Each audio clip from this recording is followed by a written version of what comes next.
나는 전능하신 아버지 하나님 천지의 창조주를 믿습니다. 나는 그의 유일하신 아들 우리 주 예수 그리스도를 믿습니다. 그는 성령으로 잉태되어 동정녀 마리아에게서 나시고 본디오 빌라도에게 고난을 받아 십자가에 못 박혀 죽으시고 장사된 지 사흘 만에 죽은 자 가운데서 다시 살아나셨으며 하늘에 오르시어 전능하신 아버지 하나님 우편에 앉아 계시다가 거기로부터 살아있는 자와 죽은 자를 심판하러 오십니다. 나는 성령을 믿으며 거룩한 공교회와 성도의 교제와 죄를 용서받는 것과 몸의 부활과 영생을 믿습니다. 아멘. 함께 보실 말씀은 우리 레위기 22장인데요. 우리 17절부터 21절까지의 말씀, 그리고 32절과 33절의 말씀 이렇게 나눠서 부분적으로 읽도록 하겠습니다. 레위기 22장 17절부터 22절까지의 말씀 읽겠습니다. 여호와께서 모세에게 말씀하여 이르시되 아론과 그의 아들들과 이스라엘 온 족속에게 말하여 이르라. 이스라엘 자손이 나 그 중에 거류하는 자가 서원제물이나 자원제물로 번제와 더불어 여호와께 예물로 드리려거든 기쁘게 받으심이 되도록 소나 양이나 염소의 흠없는 수컷으로 드릴지니 흠 있는 것은 무엇이나 너희가 드리지 말 것은 그것이 기쁘게 받으심이 되지 못할 것임이니라. 만일 누구든지 서원한 것을 갚으려 하든지 자의로 예물을 드리려 하여 소나 양으로 화목제물을 여호와께 드리는 자는 기쁘게 받으심이 되도록 아무 흠이 없는 온전한 것으로 할지니 너희는 눈먼 것이나 상한 것이나 지체에 배임을 당한 것이나 종기 있는 것이나 습진 있는 것이나 비루 먹은 것을 여호와께 드리지 말며 이런 것들은 제단 위에 화목제물로 여호와께 드리지 말라. 32절과 33절입니다. 너희는 내 성호를 속되게 하지 말라. 나는 이스라엘 자손 중에서 거룩하게 함을 받을 것이니라.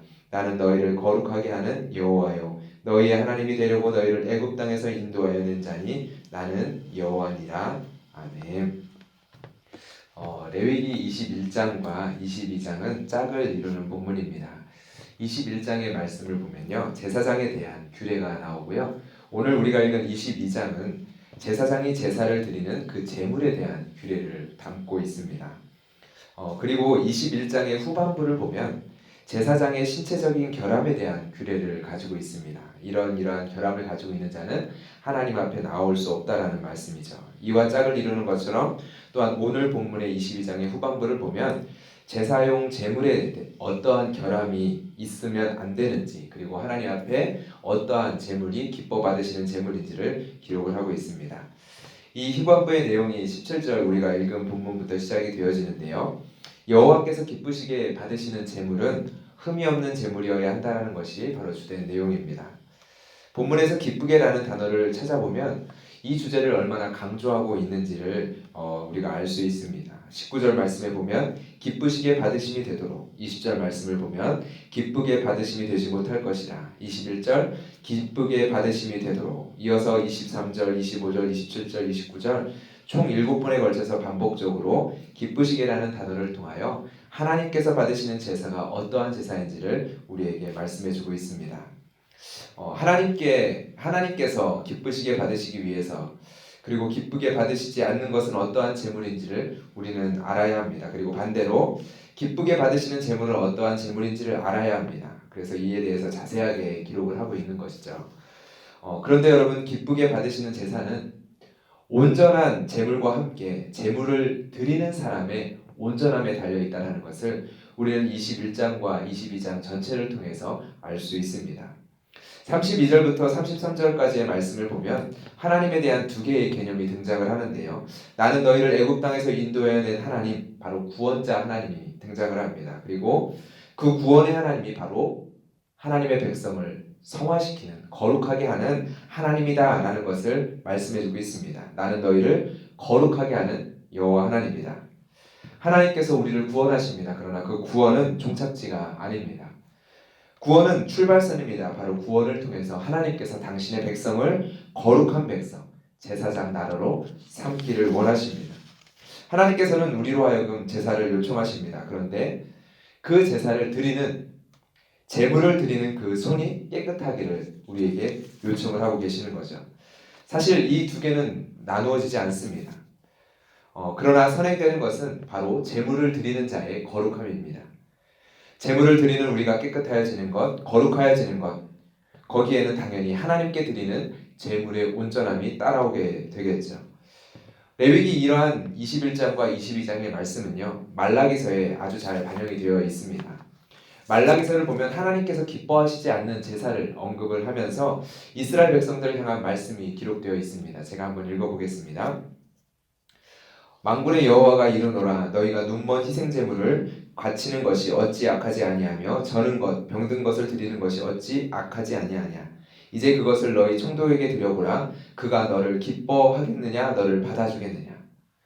지금 말라기 선지자가 활동했던 그 시대에 이스라엘 백성들은 하나님께 제사를 드리고 예배했는데 흠 있는 제물을 가지고 하나님 앞에 나아왔다는 것입니다. 하나님은 그것을 가리켜 그들이 나를 멸시했다라고 이야기를 합니다. 이스라엘 백성들이 나에게 나아오면서 하나님의 은혜를 구하고 하나님 우리를 불쌍히 여겨주십시오 라고 기도하면서 정작 그들은 그들이 드리는 제사를 통해 하나님을 멸시했다, 하나님의 예배를 경멸했다 이야기를 하십니다. 말라기 1장 6절 말씀도 제가 읽어보겠습니다. 내 이름을 멸시하는 제사장들아 나 만군의 여호와가 너희에게 이르기를 아들은 그 아버지를 종은 그 주인을 공경하나니 내가 아버지일진데 나를 공경함이 어디 있느냐 내가 주인일진데 나를 두려워함이 어디 있느냐. 그리고 하나님께서는 심지어 이러한 말씀까지도 하십니다. 너희가 내 제단 위에 헛되이 불사르지 못하게 하기 위하여 너희 중에 성전문을 닫을 자가 있으면 좋겠다. 어디 성전문을 닫아서 이러한 헛된 제사를 드리지 못하게 할 자가 어디 없느냐 하나님께서 말씀을 하시는 것입니다. 나는 너희가 손으로 드리는 이 제사 받기를 원치 않는다라고 말씀하시는 거죠. 그런데 하나님께서는요, 이 이스라엘 백성들을 바로 이러한 상태에 내버려 두시지 않으십니다. 그들에게 구원자를 보내실 것이고요. 그리고 그 구원자는 그들을 거룩하게 할 것입니다. 그것이 바로 말라기서 3장에서 나옵니다. 하나님께서는 나의 사자를 보내실 것을 말씀하시면서 하나님이 보내실 그 사자는 구원자이며 또한 그의 백성을 거룩하게 하실 분이다 라고 말씀을 하고 있습니다. 말라기 3장 3절 말씀을 제가 다시 한번 더 읽어보겠습니다. 그가 은을 연단하여 깨끗하게 하는 자 같이 앉아서 레위 자손을 깨끗하게 하되 금 은같이 그들을 연단하리니 그들이 공의로운 제물을 나 여호와께 바칠 것이라.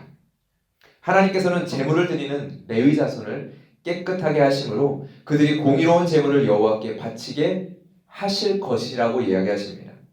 이것이 하나님의 방식입니다. 바로 이것이 우리의 삶을 향한 하나님의 계획이고 우리의 삶을 다루시는 하나님의 내용입니다. 하나님은 영과 진리로 예배하는 자들을 찾으신다. 우리가 너무나도 잘 아는 말씀이죠.